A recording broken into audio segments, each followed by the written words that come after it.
Operators of the New Zealand Stock Exchange hope to have their carbon trading market up and running by the middle of next year. Carbon trading's a tough idea for people to get their heads around. So think of the credits as a commodity, like electricity, oil or gold. The credits are generated through activities like tree planting. Corporations that need to offset their carbon emissions will be able to buy credits. Here at the Carbon Expo. So they'll be verified by an independent third party, possibly one of the big international accounting firms. They'll be listed on a register, just like shares are. SAI Global's in auditing and certification bodies. We have an assurance services division. Our verification services in the carbon emissions industry, and particularly verification to the ISO 14064 standard. The carbon market's up and running in Europe, and various players throughout Asia are keen to do the same. We're delighted to be here. So TZ1 wants to be trading by the middle of next year. Initially it's being funded by the NZX, but a share float is one possibility to raise money in the future. Richard Sandor is the chairman of the Climate Exchange. He's an environment markets leader. He pioneered the idea of turning air pollution into a commodity. Excuse me, do you see this announcement of classifying carbon dioxide as a dangerous pollutant ahead of Congress doing so? Does this have an impact on your business right now? It does have an impact on our business, and it cites the inevitability, Margaret, that we're going to be living in a carbon-constrained world. And these headlines, this potential classification at 115, do you see this will have an impact on focusing the debate. Focusing the debate. 60314. So the debate will now focus on whether it will be a command and control one by regulation or will be a market. It's going to begin trading in 2012.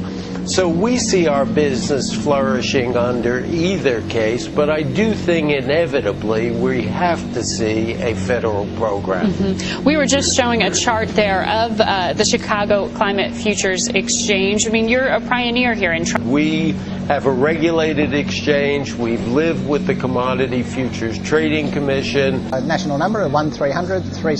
We already trade acid rain permits, carbon permits, etc. Our markets are fully transparent, and there is a counterparty clearing corporation.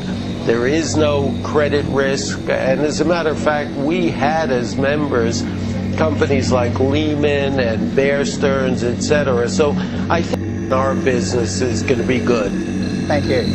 People aware of hedging and managing risks in the environmental area.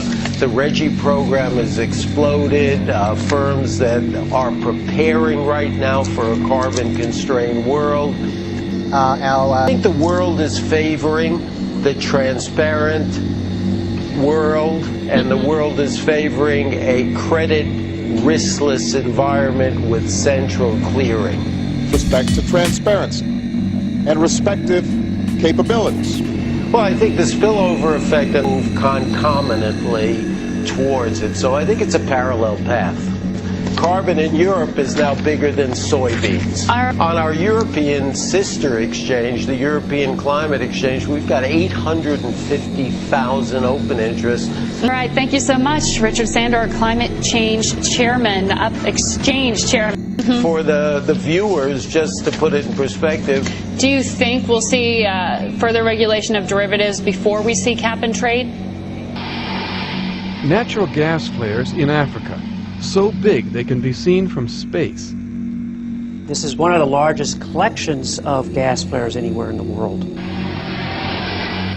companies burn gas associated with oil wells when there's no domestic market for it. For safe needle disposal, the city already collects more than 20,000 dirty needles every year. You're watching CBC News at 6 from Calgary.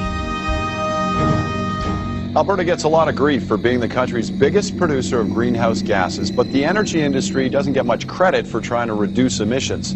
The Alberta oil patch is a global leader when it comes to controlling natural gas flaring, and as Dave Sims reports, the World Bank is so impressed with the program they want other countries to adopt it.